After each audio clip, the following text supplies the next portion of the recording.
अस्सलाम वालेकुम viewers, welcome to Urdu से YouTube channel. Like the video, subscribe my channel and press the bell icon to get notified. नाम है रोहा।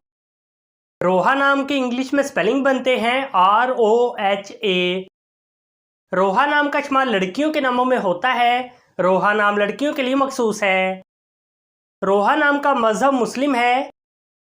रोहा नाम के मायनी हैं रूह और जिंदगी।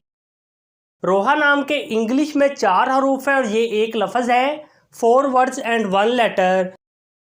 रोहा नाम के उर्दू में 4 हरूफ है और ये एक लफ्ज़ है।